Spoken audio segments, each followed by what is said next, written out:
नमस्कार। हमारे खास कार्यक्रम में आप सभी का बहुत स्वागत है। आपके साथ में हूं नलिनी पांडे और आज इस खास कार्यक्रम में हम बात करेंगे माता के छठे स्वरूप की, माता कात्यायनी की। उन्हें साहस, दुष्टों का नाश करने वाली देवी कहा जाता है। इसी पर चर्चा करने के लिए हमारे साथ ज्योतिषाचार्य डॉक्टर नितिशा मल्होत्रा जी हैं। बहुत स्वागत है आपका। और ज्योतिषाचार्य रितु सिंह जी हमारे साथ जुड़ गई हैं। आपका बहुत बहुत स्वागत है। ज्योतिषाचार्य पंडित राकेश चतुर्वेदी जी, आपका भी बहुत बहुत स्वागत है।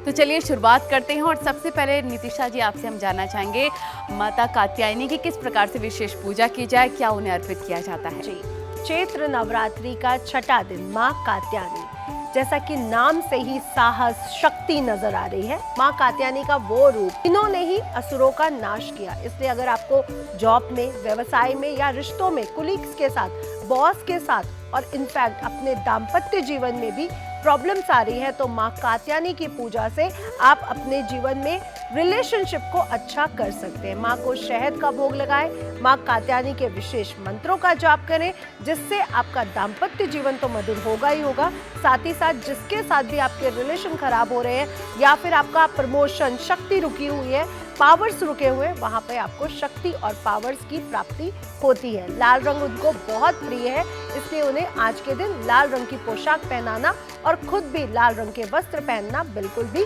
ना भूलें। आज के दिन उनको आभूषण, श्रृंगार का सामान जरूर चढ़ाएं। इससे आपका दाम्पत्य जीवन अच्छा होगा और आपके जीवन में शक्ति यानी पावर्स बढ़ेगी। राकेश जी, अगर हम बात करें उस बीज मंत्र की जो कि माता के छठे स्वरूप पर हमें जाप करना चाहिए, तो कैसे माता कात्यायनी को प्रसन्न किया जाए?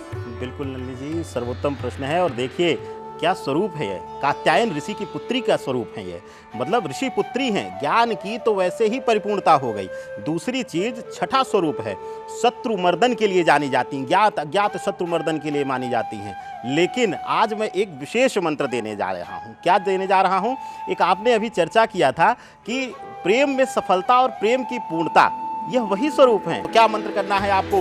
पीला आसन ले लेना है या लाल आसन लेना है, लाल वस्त्र में बैठ जाना है, लाल चुनरी और श्रृंगार की समस्त वस्तुएं जो जो संभव हो, यथासंभव अपनी शक्ति के अनुसार रख करके, चाहे स्त्री हो चाहे पुरुष हो, यह मंत्र जाप करना है। क्या मंत्र जाप है? आप ध्यान से सुनिएगा।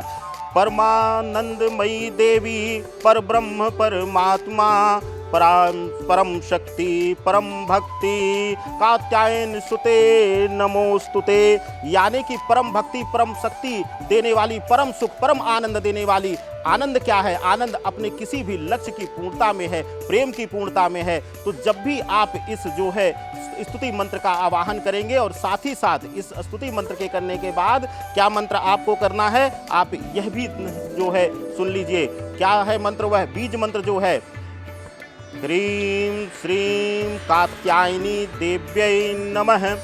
यह मंत्र आपको जो है स्तुति मंत्र के बाद करना है। बैठ करके दीपक प्रज्वलित करके जरूर करिएगा। और इस मंत्र के करने से पराक्रम में वृद्धि होगी, शत्रु मर्दन होगा, ज्ञात अज्ञात शत्रु दोनों मर्दन होगा और प्रेम में भी पूर्णता मिलेगी। प्रेम में शत्रु कौन है? आसपास जो है आपको बहलाने फुसलाने वाले, कई बार जो है भ्रम आकर के रिश्तों में जहर घोल देता है, तो वह जहर भी दूर होना शुरू हो जाएगा। बिल्कुल। रितु जी, आपसे हम जानना चाहेंगे कि अगर माता के छठे स्वरूप की बात की जाए तो उस दिन कौन सा ग्रह प्रभावित होता है और उनके लिए क्या उपाय करने चाहिए? माँ कात्यायनी को अगर प्रसन्न करना है तो देखिए, उनको 7 हल्दी की गांठ अवश्य चढ़ाइए। आभूषण तो हम 9 के 9 स्वरूपों की अगर हम बात करें तो हमें रोज कोई ना कोई छोटा आभूषण, कोई श्रृंगार सामग्री माँ को अर्पित अवश्य करनी चाहिए। और अगर माँ कात्यायनी की बात करें तो माँ को आज के दिन मांग टीका अगर हो सके तो आप अवश्य अर्पित कीजिए। अगर आप सोने की कोई छोटी सी चीज़ चढ़ाते हैं माता को, देखिए यहाँ तो भाव ही बलवान है, भाव सबसे बड़ा होता है। आप भाव से कुछ भी अर्पित कीजिए। लेकिन अगर आज सोने का कोई आभूषण आप माँ कात्यायनी को अर्पित करते हैं तो आपकी कुंडली का बृहस्पति भी बलवान होता है और माँ का आशीर्वाद आपको मिलता है। सबसे बड़ी बात, प्रेम विवाह करने वालों को अगर कोई भी समस्या आ रही है, किसी भी तरह की बाधा आ रही है, तो बस वो माँ कात्यायनी की आराधना करें और देखिए उनकी कोई भी अड़चन है वो सारी अड़चन दूर होगी और उनका विवाह अवश्य होगा। तो ये देवी माँ की आराधना हम सभी लोगों को अवश्य करनी चाहिए। तो इतने बेहतरीन और अचूक उपाय बताने के लिए आप तीनों का बहुत बहुत शुक्रिया। तो देखा आपने कैसे माता रानी को प्रसन्न करने के लिए विशेष खास पूजा कैसे करनी है, इसके बारे में हमने आपको बताया। इन चीज़ों का इस्तेमाल करके, इन उपायों का इस्तेमाल करके आप माता रानी को प्रसन्न कर सकते हैं और माता रानी का आशीर्वाद प्राप्त कर सकते हैं, खुशियां हासिल कर सकते हैं। इसी के साथ हमारे खास कार्यक्रम में आज के लिए फिलहाल इतना ही। नमस्कार, जय माता की।